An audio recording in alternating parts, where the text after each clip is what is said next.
ابھی 2 روز پہلے جو حق و باطل کا معرکہ ہوا، جس میں ہمیں کامیابی ملی، اللہ رب العزت کے فضل و کرم سے ہمیں دنیا کے اندر عزت اور توقیر ملی، تو اس میں ہم صرف مسلمانوں کا کردار نہیں، اس میں پاکستان میں بسنے والی اقلیتیں، ان میں کرسچن برادری،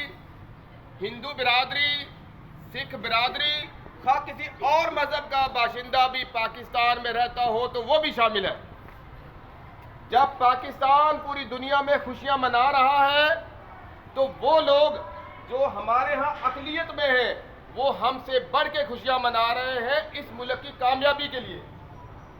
تو بیٹا اس کا مطلب یہ ہے کہ بحیثیت پاکستانی یہ ہمیں فتح نصیب ہوئی ہے، اور بحیثیت بھارتی قوم شکست ان کا مقدر بنی ہے۔ اس میں انڈیا کے بسنے والے مسلمان، ہندو، سکھ، تمام برادریاں شامل ہیں، اور یہاں پہ یہ جو کامیابی ہے یہ تمام اقوام کی یعنی پاکستانی قوم کی ہے۔ تو ہم نے آج سے یہ نہیں کہنا کہ صرف مسلمان جیتے ہیں، ہم نے یہ کہنا ہے کہ پاکستانی قوم جیتی ہے،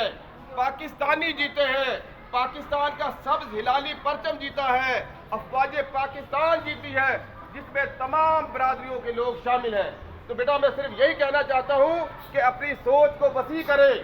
صرف مسلمانوں کو دنیا کے اندر ہائی لائٹ نہ کرے، اپنے ملک کے اندر بسنے والی جو اقلیتیں ہیں ان کے کردار کو کبھی نہ بھولیں۔